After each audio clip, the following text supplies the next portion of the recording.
Penyebaran agama Islam ke Provinsi Sumatera Selatan diperkirakan terjadi sekitar abad kedua Hijriah atau abad ke-7 Masehi. Melalui pelayaran dan perdagangan, Islam berkembang pesat hingga memasuki wilayah pedalaman. Kecamatan Semende salah satunya, yang saat ini masuk dalam wilayah administratif Muara Enim. Suku Melayu yang dikenal sangat kuat dalam memegang dan menjalankan ajaran Islam.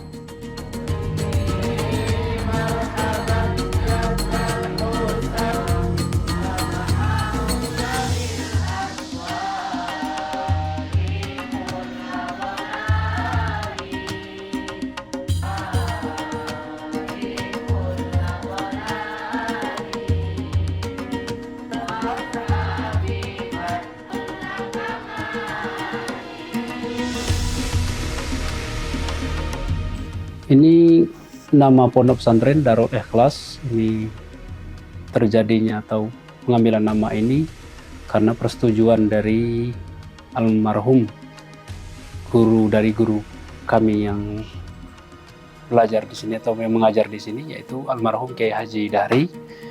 Yaitu memberikan usulan nama yaitu Darul Ikhlas, kemudian disepakati oleh pengasuh pondok serta para pengurus-pengurus, baik itu pengurus yayasan pondok pesantren Darul Ikhlas maupun pengurus pondok Darul Ikhlas. Yang pertama, ya sebagai Bapak sampaikan tadi, misi kita adalah untuk menyambung dari apa yang diajarkan oleh Rasulullah SAW. Kemudian untuk kita mengingat daerah kita memang dari dulu adalah agak terkenal dengan daerah yang agamis. Nah, kami kalau nggak ada generasi-generasi penerus yang kita didik melewati pondok pesantren ini, khawatirnya di masa-masa yang akan datang ini berubah generasi dari agamis menjadi generasi yang malah yang tidak diinginkan oleh agama. Jadi untuk sejauh ini dari tahun katakanlah tahun 90-an operasionalnya pondok pesantren Darul Ikhlas ini sampai sekarang ini, kalau untuk pembangunan ini resmi atau murni dari swadaya masyarakat serta dukungan dari wali santri. Nah, itu sama donatur-donatur yang mereka itu memang ada besar jiwanya untuk membangun keagamaan. Nah, itulah sumber-sumber dana kita. Kemudian untuk tunjangan katakanlah untuk honorer para guru, para asatiz, ini sama sekali kita enggak.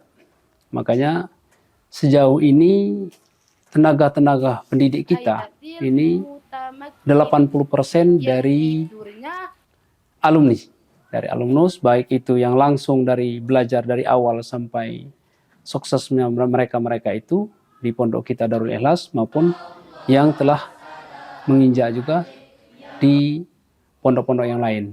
Ada yang sudah merantau ke Pulau Jawa, ada yang ke Aceh dan ada yang ke Lampung dan lain sebagainya. Itu mereka itu merasa bertanggung jawab. Tanggung jawab, oh ini adalah pondok kita, ini adalah yang kita harus didik, ini adalah masyarakat kita, sehingga dia tidak menginginkan adanya imbalan. Alhamdulillah sejauh ini mereka ini bekerja keras, ikhlas sesuai dengan nama pondok kita, Pak. Itu yang dari untuk tunjangan santri, para guru itu sama sekali tidak. Nah, yang meringankan lagi untuk pembangunan pondok ini dukungan dari masyarakat. Kapan kita membutuhkan, katakanlah kita harus gotong royong atau membangun, jadi mereka ini saling bahu-membahu. Oh, ini adalah pondok kita dirikan di daerah kita, sehingga alhamdulillah sejauh ini walaupun kelihatannya masih sangat sederhana, jauh daripada kemajuan pembangunan, ini alhamdulillah kita nggak terlalu membutuhkan biaya itu, Pak.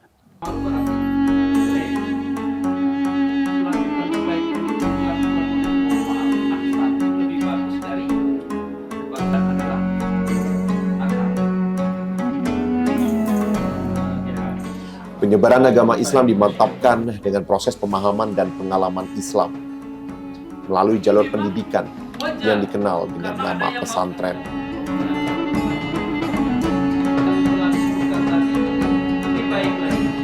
Pondok pesantren Darul Ikhlas didirikan oleh Tengku Jasurah, murid dari Kiai Haji Dahri, yang merupakan pengasuh pondok pesantren Nurul Fatiyah Al-Mu'in, Desa Aremantai, yang merupakan murid dari guru besar Kiai Haji Abdul Jabar. Setelah menyelesaikan studinya, beliau terpanggil kembali ke kampung halaman di Semende Darat Ulu untuk menyebarkan agama Islam. Mendirikan pondok pesantren pada tahun 1987 dan beroperasi aktif pada tahun 1991.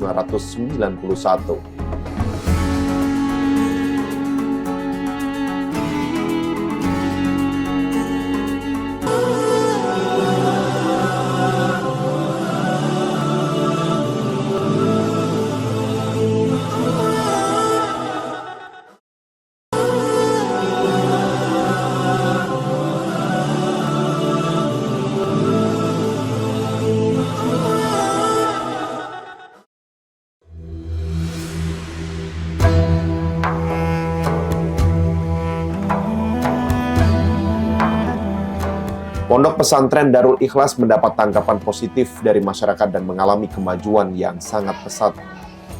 Membentuk kelas-kelas pendidikan, kegiatan aktivitas santri, dan kegiatan pesantren.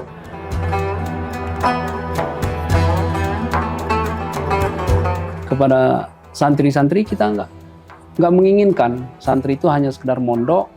Nah, makanya begitu dia mau, katakanlah mau belajar di sini, langsung kita tanya, ini mau sekolah juga atau khusus mondok? Itu kita sarankan. Kita saran kalau kata calon santri katakanlah, ini hanya saya harus cuman mondok, nggak akan belajar formal. Itu kita sarankan. Nah, saking kita bersemangat untuk menyarankan anak-anak itu belajar umum atau formal tadi, seandainya ada yang malas, itu pernah saya sendiri turun tangan, ayo pakai pakaian sekolah, sekarang berangkat sekolah. Saya giring pakai sepeda motor. Dia jalan, kita yang pakai sepeda. Sampai ke sekolah baru saya lepas. Artinya kita dengan kemajuan-kemajuan dunia, kejaman zaman, kita tidak mensepelekan itu, Pak ya. Jadi santri yang mau belajar selain daripada belajar agama, itu malah kami dukung. Bahkan kalau untuk ekstra, makanya kami kalau sekarang itu khusus hari Minggu, dari jam 7 pagi sampai sore itu nggak ada kegiatan belajar mengajar, terkecuali berjamaah, sholat zuhur dan asar. Nah, tapi di bawah atau ba'da subuh sampai jam 7.30 itu tetap ada kegiatan. Nah, apa tujuannya? Karena gabung, baik yang tidak belajar sekolah ataupun yang belajar sekolah, ini sama-sama libur nanti. Libur bisa kita arahkan, oh ini kayaknya santri ini hobinya bertani. Kita punya kebun juga, Pak. Nah, di sebelahnya pondok kan kemarin mungkin sudah dilihat itu. Nah, cara kita merawat kopi gimana. Ada juga yang hobinya perikanan. Kita arahkan sekalipun kita nggak secara langsung, tapi otomatis anak-anak itu kalau dia sudah melihat kolam, dia akan mengerti sendiri.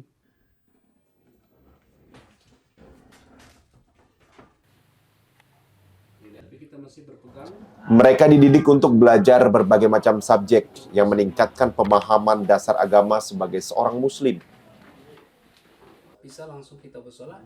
Materi keagamaan yang berhubungan dengan syariah Islam diajarkan untuk memberikan pondasi agama yang dipraktekkan dalam kehidupan mereka. Al-Quran yang menjadi pedoman manusia dalam menata kehidupan agar memperoleh kebahagiaan di dunia dan di akhirat. Pelajaran utama bagi para santriwan-santriwati Pondok Pesantren Darul Ikhlas tingkat pertama. Selama 1 tahun, para santri belajar membaca Al-Quran dengan fasih dan benar, berdasarkan tajwid dan tartil, serta memahami Al-Quran.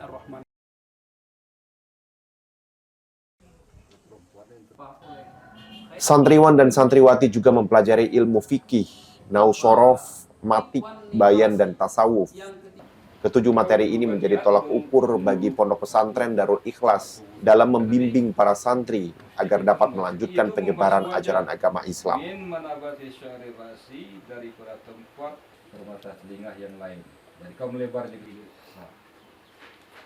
Yang diajarkan kepada santriwati itu yang menjadi modal pokok setiap hari mulai dari saat saya masuk ke sini hanyalah fikih yang terus setiap hari. Nah, kalau itu tergantung kepada IQ budak. Nah, kalau dia itu IQ-nya tinggi, insya Allah di dalam jangka 4 tahun atau 5 tahun, udah dapat untuk dipercaya bahwa dia itu udah bisa untuk mempelajari kepada tempat lain. Tapi kalau IQ-nya agak lemah, dia itu kadang-kadang dia kan sampai 10 tahun, 12 tahun, belum dapat dipercaya. Standar paling pokok dia itu berani bahwa dia itu menyebarkan yang namanya ilmu fikih. Itu paling kurang. Dia itu harus umpamanya kalau dari pondok sini dia itu harus memahami lebih kurang 7 mata pelajaran. Itu fikih kan, termasuk ilmunya ilmu nahwu, sharaf dan mantik, bayan. Kemudian itu termasuk juga ilmu tasawuf. Nah, kemudian dia itu sebelum dia itu dari saat ini ada perubahan bahwa dia itu di tingkat pertamanya dijadikan bahwa dia itu mempelajari Al-Quran selama 1 tahun, itu baru tes dia membaca kitab. Nah, itu kalau harus kita sebutkan kan itu disebutkan dari secara simpel ya. Dikarenakan kata ilmu fikih kan. Nah, ilmu fikih ini sebenarnya kan tinggi banyak. Nah, ini itu mencakup mulai dari pelajaran yang tingkat bawah sampai ke tingkat yang paling tinggi.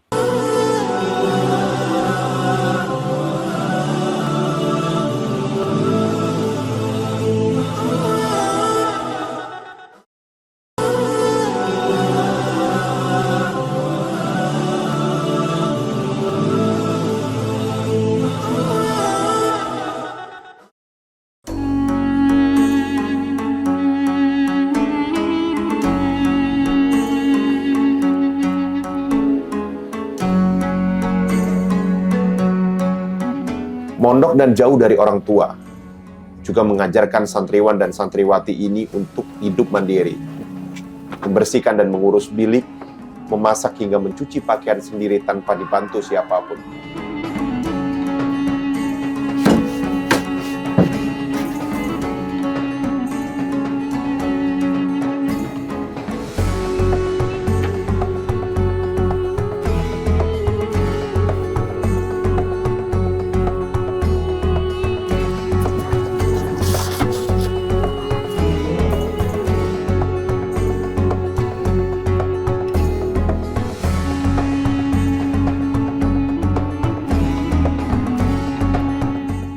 Sekolahnya ringan kan, dari pondok juga kan banyak keringanan kalau dari pondok. Kalau datangnya itu kan kami kalau di pondok pagi kan ngaji dulu. Jadi kalau datang jam-jam 7, jam 8 itu jadi nggak masalah kan, ada keringanan buat anak pondok. Jadi sekolahnya alhamdulillah lancar kan, enak sih, dekat dengan pondok. Kalau dari sudut pandang saya sendiri, karena keterbatasan guru, juga mungkin karena keterbatasan lokal kan Pak, fasilitasnya tuh nggak kurang, pas-pasan lah. Kalau untuk masalah belajar mengajarnya terus aktif. Kalau untuk mudah nangkapnya itu kan tergantung dari muridnya kan.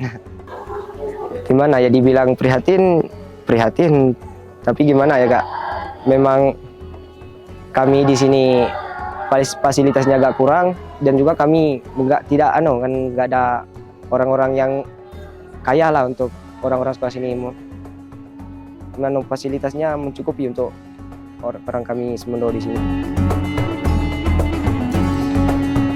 Alhamdulillah mondok di sini Kak udah 2 tahun, dan menurut saya sendiri pondok di sini alhamdulillah sangat nyaman, terutama tidak terlalu ketat, tidak terlalu terbebani kan, ngajinya mondoknya lancar, jadi airnya banyak sini Kak, masak sendiri-sendiri, jadi enak mondok di sini. Untuk apa yang didapat tuh alhamdulillah kita tahu yang benar apa, yang salah itu gimana kan. Setidaknya kita tahu hukum-hukum Islam itu kayak gimana. Alhamdulillah lebih mandiri, lebih rajin.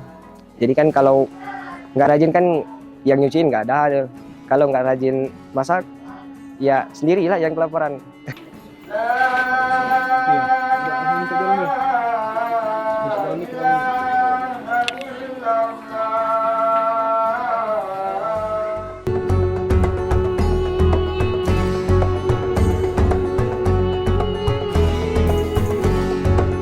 Ilmu agama mengajarkan banyak hal, menjadi pribadi yang mandiri, pribadi yang peduli, dan pribadi yang profesional religius. Hal ini sejalan dengan apa yang diharapkan oleh bangsa Indonesia. Kemandirian menjadi poin penting untuk menjadikan para santri yang faham, alim, dan faqih. Karena dari ilmu kemandirian ini, kehidupan sosial masyarakat dapat dilakukan. Ponpes ini menginginkan para santriwan santriwati menjadi suri tauladan di kehidupan masyarakat. Alhamdulillah.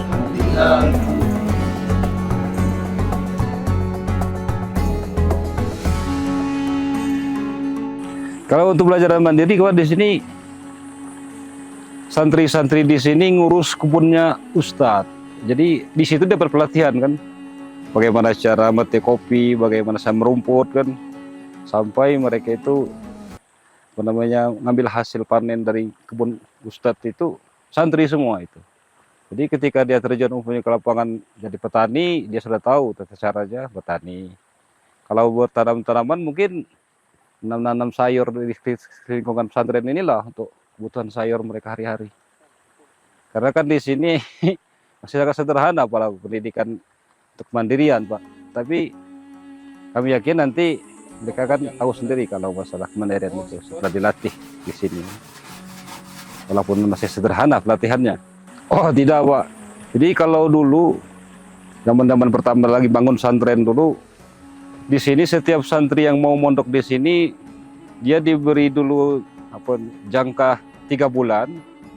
Setelah lebih 3 bulan dia mau bikin atau bikin kamar itu sendiri, bikin pondok itu. Orang tuanya kan yang menenahi, mereka kan yang mendirikan pondok itu. Terus bergulir sampai itu. Karena kan di sini pembangunan santri itu sebagai swadaya masyarakat, tidak membutuhkan upaya bantuan dari lain. Masyarakatnya dulu yang mau membangun pesantrennya itu. Jadi setiap wali santri mau memondokkan anak di sini, setelah jangka waktu 3 bulan, dia mesti mendirikan pondok sendiri untuk menginapnya anaknya itu. Setiap dia masuk pesantren itu mesti mandiri. Kan nggak kan ada yang ngurus pakaian untuk nyuci, kan ada kalau bukan dia itu kan. Kemudian mau masak, mau yang lain-lain itu mesti dimandiri dia sendiri. Harus bisa. Kalau kebanyakan kalau di daerah Semendo ini anak-anak itu sebelum tamat SD taruhlah kata kami sudah dilatih nyuci, dilatih cuci piring, dilatih masak. Kan yang lain kan dilatih. Walaupun bantunya orang tua sedikit-sedikit. Nah, ketika dia mau mondok atau ke sekolah tempat lain, urus-urusan semacam itu kan mereka sudah tahu. Nggak kebingungan lagi orang tuanya. Mau induk kos apa macam itu nggak kebingungan lagi.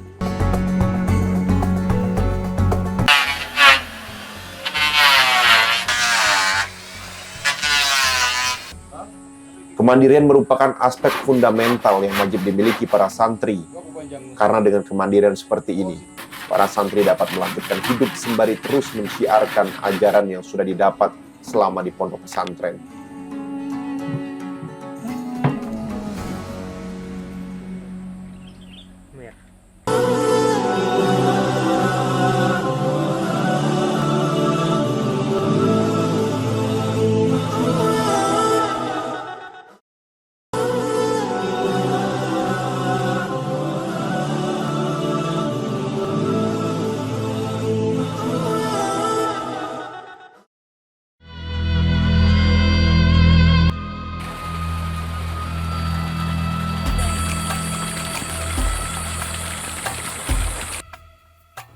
Man ta'allamal Qur'an wa ta'allamahu.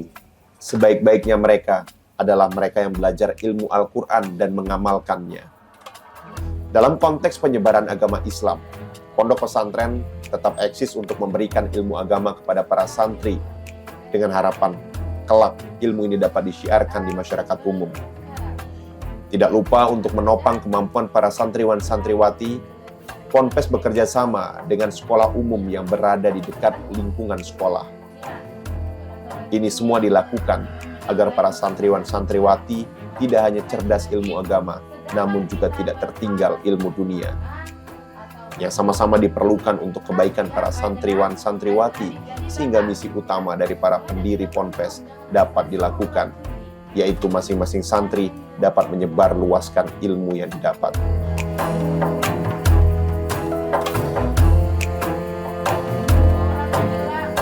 Nabi Muhammad SAW pernah bersabda, "Man aradad dunya fa'alaihi bi ilmi, wa man aradal akhirah fa'alaihi bi ilmi, wa man aradahuma fa'alaihi bi ilmi." Barang siapa yang menghendaki dunia, maka dengan ilmu. Barang siapa yang menghendaki akhirat, maka dengan ilmu. Dan barang siapa yang menghendaki keduanya, maka dengan ilmu. Hadis riwayat Ahmad. Dari hadis tersebut, maka dapat disimpulkan, kemampuan ilmu dunia dan akhirat adalah dua hal yang tidak dapat dipisahkan. Jika menginginkan santriwan-santriwati menjadi manusia yang sukses di dunia dan akhirat. Jika keduanya dapat dipadukan, maka manusia tersebut akan menjadi suri tauladan yang baik bagi umat lainnya. Amin, amin, ya Rabbal Alamin.